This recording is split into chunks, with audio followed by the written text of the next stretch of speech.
75% of you said that 50% or more of your mixes are to a 2-track beat or instrumental. Sitting your vocals inside of these beats can be incredibly challenging, and trying to tame these beats can pretty much feel impossible. No! Until now.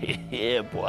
2-track beats are becoming more and more popular in today's industry. So whether you hate it or you love it, it's probably not going anywhere anytime soon. I've been able to sit down with some of the top audio engineers in the industry and discover the cheat codes to make the most of these situations. And not only that, I've been able to simplify this process into an easy to follow 3-step framework that we'll go through today. Let's go ahead and dive into Pro Tools. So now that we're in Pro Tools, the very first thing, you gotta listen. One of the biggest mistakes that I made early on, start pulling 12 different plugins that all of your favorite engineers use. And before you even listen to it, you've got all these plugins happening, and it really produced problems that were never even there whenever I got the session. The things that I'm gonna be listening for during this stage, how does the beat feel? How does the record feel coming in? Is the bass a little bit too heavy? Does the synth or the keys or the guitar, does it kind of get in the way of the vocals? So what we're gonna do here is we're going to mute everything that's going on my mix bus. That's gonna be coming in the next step. So let's go ahead and play what we got so that we can make educated and right decisions as we move forward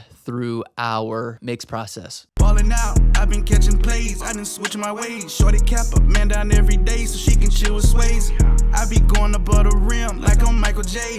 Turn her out for the cake, call up anime. The low end, it may be a little heavy, and I feel like the vocals are just kind of on top of the beat rather than in the beat. So let's go ahead and dive into the next step, which is my mix bus processing, aka top-down mixing, aka my secret sauce. So this mix bus, if you have checked out any of our recent videos with Maddox, 3-time Grammy award-winning engineer, multi-platinum mix engineer, your engineer's favorite engineer, but basically it is his identical template, and that thing works. First thing that we got is the isotope ozone. If you don't want to copy all these settings, definitely be sure to check out the Mad Mix mixing template video. There is going to be a download link in that video to where you can actually download this exact template. So the ozone, there's a few things happening here. You've got an EQ here, just a little bit of boost, a little bit of high end to add a little bit of clarity and presence. Low end focus, adding a little bit of knockdown here. An exciter, you can see 4%, not much happening here, just kind of adding a little bit of presence with the exciter. This normally kind of stays as is. This is what gets adjusted. If you don't have these plugins, don't worry. Utilize the same methods. Use the multiband compressor that you've got access to and just kind of apply some of these same settings. So just kind of compressing the low end, the high end of the mix here. And really what I'm adjusting is going to be this, this compressor setting right here. Whenever I play it, you'll see some numbers pop up here, and I'm going to be trying to hit about -1 to maybe -1.5 at the max. Ballin' out, I've been catching plays, I done switch my ways. Shorty cap up, man down every day so she can chill with Swayze.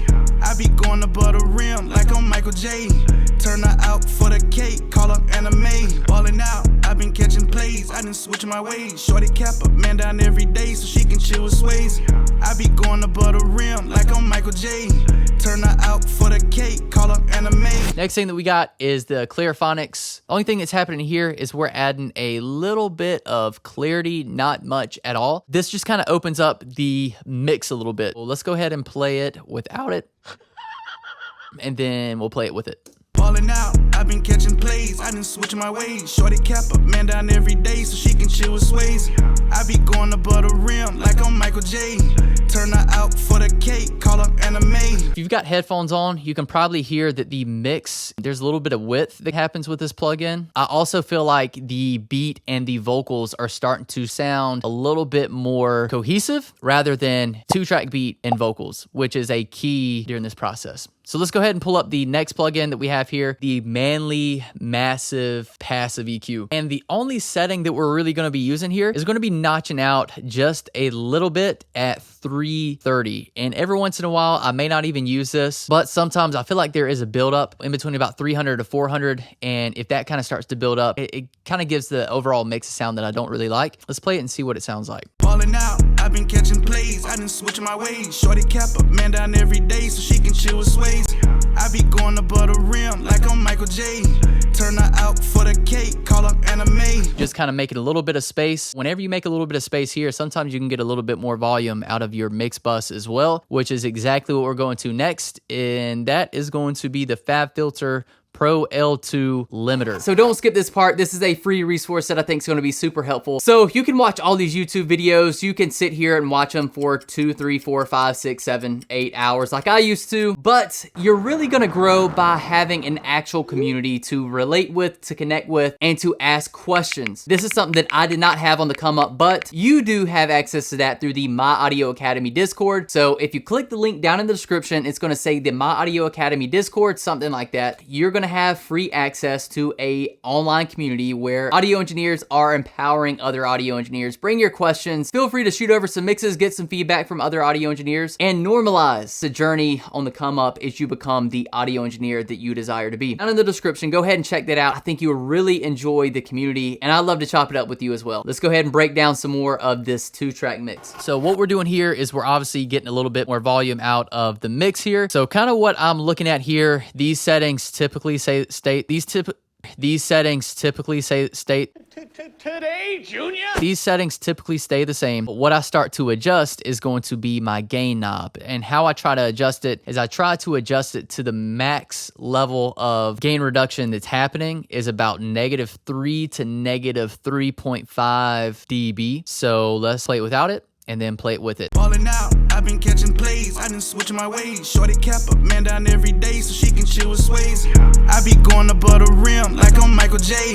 Turn her out for the cake, call up anime.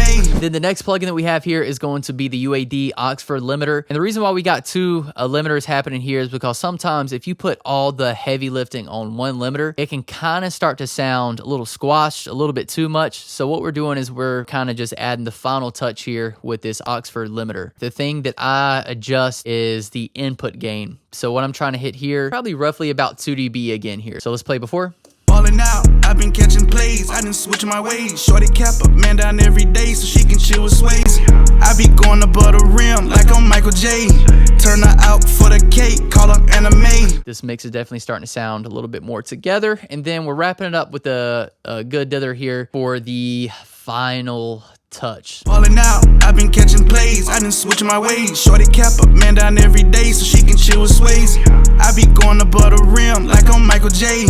Turn her out for the cake, call up anime. I think the mix bus came through again. Now, I know not every beat's going to be like this. I know you may be getting 2 tracks where the low end is going to be totally out of control and maybe this ozone doesn't really do what it needs to do. So there are some common tweaks that I like to make to the beat, and we'll go ahead and start to walk through those now. As I start to go ahead and pull up one of the first plugins that we'll be kind of walking through, before you go into the mindset of, man, like the beat's not sounding right or the mix isn't sounding right, a lot of times instead of adding some, EQ to the vocals, if you just duck a little bit out of the beat, your vocals naturally have a little bit more presence. So instead of thinking through what can I add to make it sound better, think through what can I take away to make more space for my vocals to fit inside of the beat. So the very first tweak that I'm typically going to be pulling up is some sort of dynamic EQ or mid-side EQ. So this is the one that I'm typically reaching for. There's a few others out there. The reason why I like to use a dynamic EQ is because let's say that this low end was just too heavy. Well, what I'm probably going to be doing at that point is I'm going to make this EQ shape a dynamic EQ. So let's kind of solo it.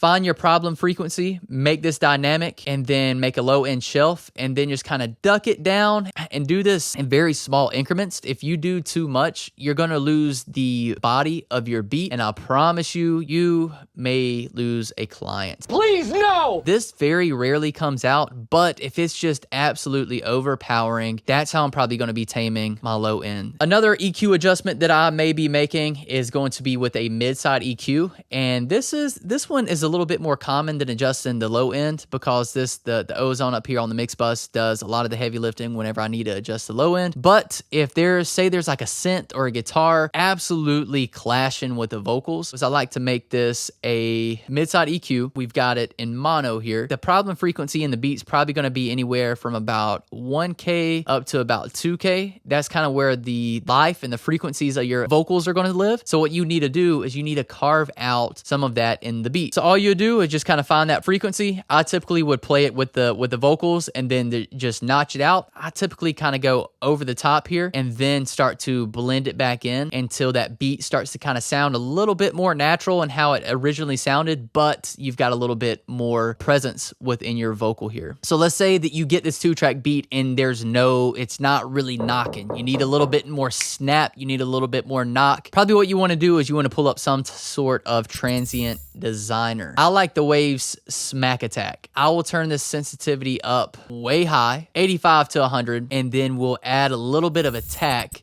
to make it knock, to kind of cut through a little bit more. So let me exaggerate exactly what's happening here.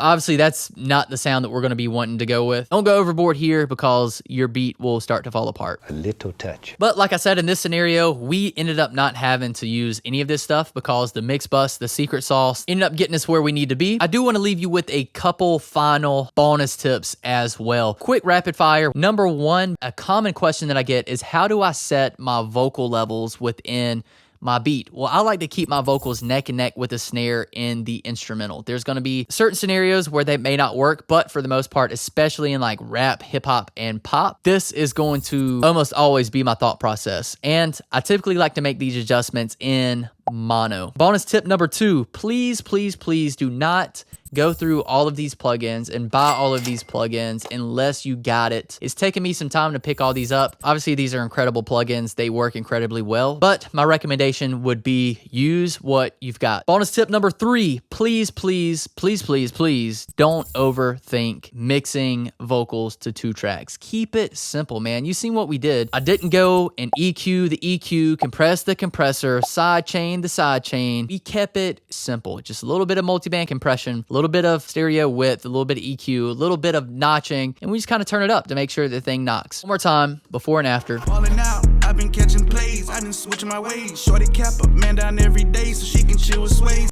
I be going above the rim like I'm Michael J.